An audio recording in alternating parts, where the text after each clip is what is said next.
మాట్లాడదాం మరికొందరితో. నమస్తే అన్న. నమస్తే అన్న. ఏం పేరన్నా మీ పేరు? చిరంజీవి అన్న నా పేరు. నిన్న ముఖ్యమంత్రి రేవంత్ రెడ్డి గారు ఇక్కడికి వచ్చారు. వచ్చి చాలా హామీలు ఇచ్చారు, చాలా మాటలు మాట్లాడారు. సో ఏ విధంగా చూస్తారు దాన్ని? అంటే ముఖ్యమంత్రి గారి పర్యటన మాత్రం మేమైతే ఒక రాజకీయ పర్యటన చూస్తూ ఉన్నామన్న. వాస్తవానికి ముఖ్యమంత్రి గారి మేము ఆశించినాం. అంటే ముఖ్యమంత్రి గారి దగ్గరికి వెళ్ళి ఉస్మాన్ సిటీ డెవలప్మెంట్ కోసం, విద్యార్థుల సమస్యల కోసం, ఉద్యోగుల సమస్యల కోసం, ఇక్కడున్న అనేక సమస్యల్ని పరిష్కరించే విధంగా ఆయన పర్యటన ఉంటుందని చెప్పేసి మేము ఆశించడం, కానీ ఆశించినంత విధంగా మాత్రం ఆయన పర్యటన లేదు. ఒక రాజకీయ పర్యటన మాత్రమే చేసుకొని ఆయన వచ్చిండు. ఆ రాజకీయ ఉపన్యాసం ఇచ్చి మాత్రమే ఆయన పోయిండు. ఏదో నామకే మాస్టర్ 1000 కోట్లు ఇస్తున్నా యూనివర్సిటీకి అంటే 1000 కోట్లు ఏదానికి ఇస్తున్నావు నువ్వు? ఇన్ఫ్రాస్ట్రక్చర్ అండ్ బిల్డింగ్ డెవలప్మెంట్ కోసం ఇస్తున్నా అంటే ఇక్కడ భవనాలు కట్టినంత ఈజీగా మా బతుకులు మారే విద్యార్థుల బతుకులు ఇక్కడ. నువ్వు నీ కమిషన్ల కోసము లేకపోతే నీకు తెలిసిన కాంట్రాక్టర్కి ఇచ్చుకో నీకు 1000 కోట్లు ప్రకటిస్తూ ఉన్నావు, కానీ ఇక్కడ అసలు ఉపాధ్యాయ రిక్రూట్మెంట్ లేదు కదా. ఉపాధ్యాయులు లేదు, నువ్వు బిల్డింగ్ కట్టుకుని ఏం చేస్తావు?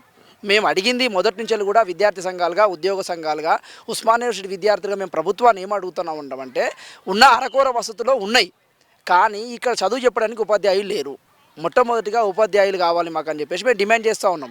అదేవిధంగా ఫీజు రియంబర్స్మెంట్స్, ఇక్కడ పీజీ అయిపోయిన విద్యార్థులు 7 కోట్ల రూపాయల ఫీజు రియంబర్స్మెంట్ రాక సర్టిఫికేట్లు మొత్తం ఆర్ట్స్ కాలేజ్, సైన్స్ కాలేజీలు ఉంటే ఇక్కడ విద్యార్థులు ఏమై బయటికి పోయి చదువుకోవాలా? సర్టిఫికేట్ కూడా ఇవ్వట్లేదు.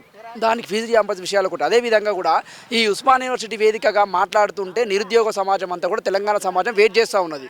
కానీ నిరుద్యోగ సమస్య గురించి నువ్వు ఇంకా క్రియేట్ చేసేది పోను, మాట్లాడకుండా ఇక్కడికి వెళ్ళి పోవడం అనేది చాలా బాధాకరమైన విషయం. జాబ్ క్యాలెండర్ ఇస్తా అని చెప్పేసి సంవత్సరం నుంచి కూడా జాబ్ క్యాలెండర్ ఇవ్వకుండా దాటవేస్తూ ఉన్నావు. ఖచ్చితంగా యూనివర్సిటీ మేము ఆశించినాం.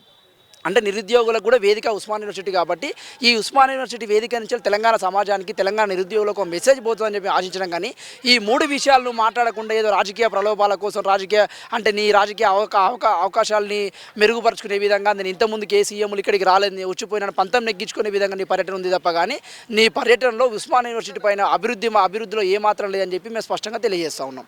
1000 కోట్లతో అభివృద్ధి పనులకు జీవో కూడా తెచ్చినామని చెప్తున్నారు కదా.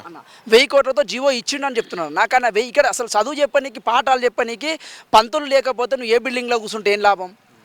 పాఠాలు చెప్పనీకి ఇక్కడ పంతులు లేడు. పంతులు లేకుండా నువ్వు ఆ ఏసీ రూమ్లో కూర్చున్నంత మాత్రానికి చదువు వస్తుందా విద్యార్థికి?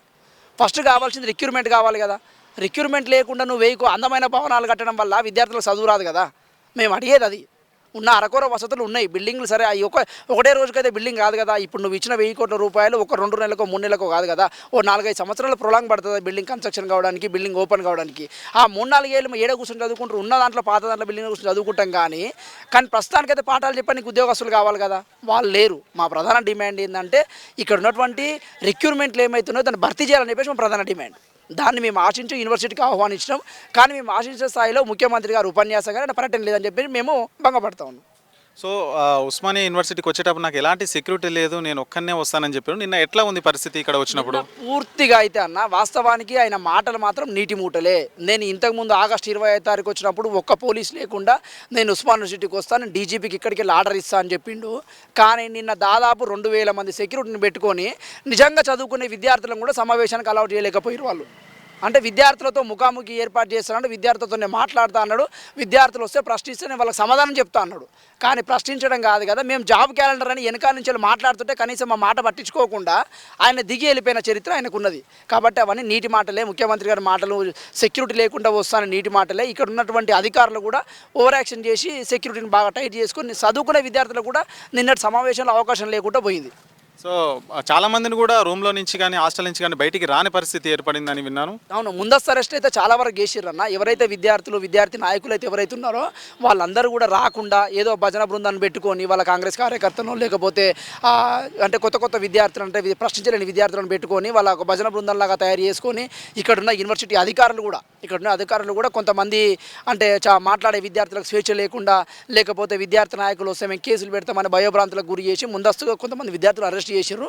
ఎంత అరెస్ట్ చేసినా ఏది చేసినా ఉస్మానియా యూనివర్సిటీ అనేది ఒక పోరాటాల గడ్డ కాబట్టి ఖచ్చితంగా నిన్న యూనివర్సిటీలో రేవంత్ రెడ్డి గారికి ఒక సెగ తగిలింది. ఇంకోసారి యూనివర్సిటీకి రావాలంటే కూడా భయం పుట్టే విధంగా కూడా యూనివర్సిటీ విద్యార్థులు నిరసన తెలియజేసినాం. ఆ నిరసన ఎందుకోసం తెలియజేసినాం అంటే యూనివర్సిటీకి నువ్వు వచ్చిన లక్ష్యం వేరు, యూనివర్సిటీ అభివృద్ధి కోసం, యూనివర్సిటీలో డెవలప్మెంట్ కోసం నేను ఆశిస్తే నువ్వు దీన్ని ఒక రాజకీయ వేదికగా మాట్లాడుతున్నావు కాబట్టి మేము దాన్ని తిరుగుబాటు చేసి నిరసన చేసినాము.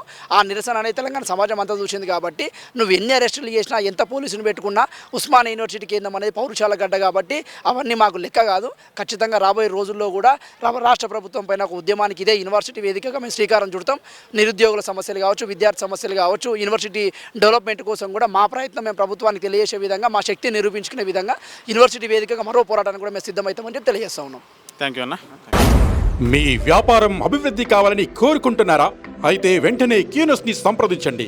Schools, colleges, banks, shops, office promotions, land promotions, political promotions, restaurant promotions, hospital promotions, పుట్టినరోజు వేడుకలు, శుభకార్యాలు, వ్యాపారాలు ఏవైనా, సందర్భం ఏదైనా ఇప్పుడే క్యూనస్ ద్వారా తెలియజేయండి. మీ వ్యాపారాన్ని అభివృద్ధి చేసుకోండి.